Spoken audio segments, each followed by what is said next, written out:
Hello guys, welcome to Rama's kitchen. আবারও চলে আসলাম নতুন আরেকটি ভিডিও নিয়ে। আজকে তৈরি করে দেখাবো আলু দিয়ে তেলাপিয়া মাছের রেসিপি। প্রথমে আমরা মাছগুলোকে কুটে নিব। এক্ষেত্রে আমরা মাছগুলোকে ছোট ছোট করে পিস করে নিব।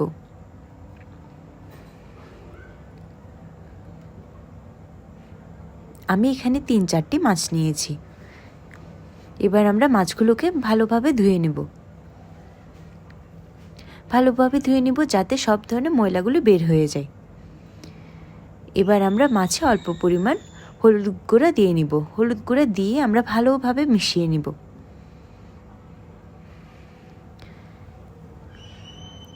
এবার আমরা আবারও মাছগুলোকে ধুয়ে নিব।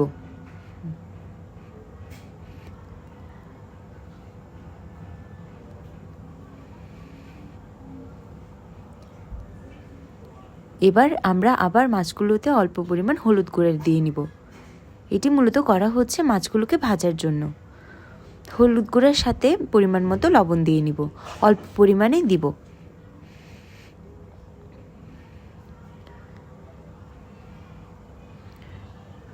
এবার আমরা কড়াইয়ে তেল দিয়ে নিব।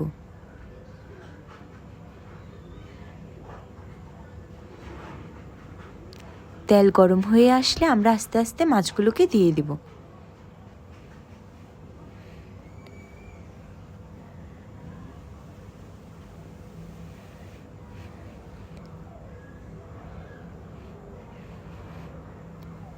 একসাথে সবগুলো মাছ দিব না, অল্প অল্প করে দিব।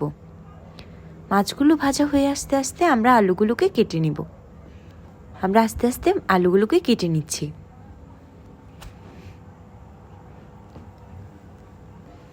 মাছ রান্নার সাথে আমরা আলুগুলোকে লম্বা লম্বা করে কেটে দিব।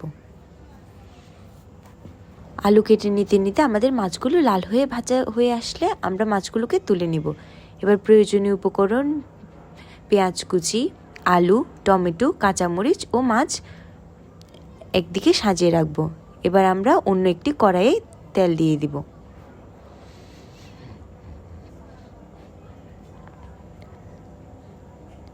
পরিমাণ মতো তেল দিলে হবে। এবার আমরা পেঁয়াজগুলোকে গরম তেলে দিয়ে দিব।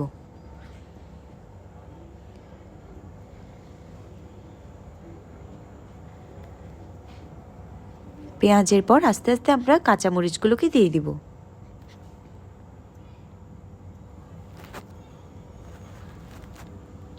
এবার আমরা ভালোভাবে নাড়িয়ে নিব। এক্ষেত্রে পেঁয়াজের কালার একটু লাল লাল হয়ে আসা পর্যন্ত আমরা নাড়াতে থাকব। এবার আমরা আস্তে আস্তে হলুদের গুঁড়া দিয়ে নিব।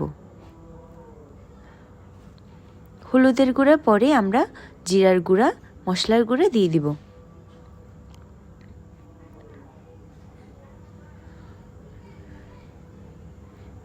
এরপর সবশেষে আমরা মরিচের গুঁড়ো দিয়ে নিব। মরিচের গুঁড়ো একটু বেশি পরিমাণেই দিব। এবার আমরা পরিমাণ মতো লবণ দিয়ে নিব।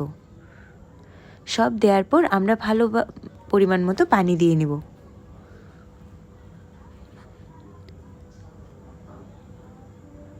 পানি দিয়ে এবার ভালো মতো করে নাড়াতে থাকব।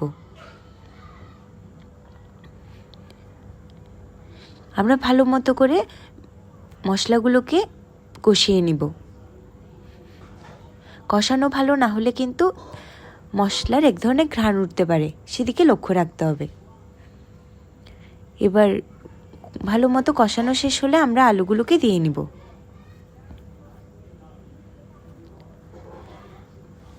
আলুগুলো আগে দিয়ে আমরা ভালোভাবে নাড়িয়ে নেব মশলাতে।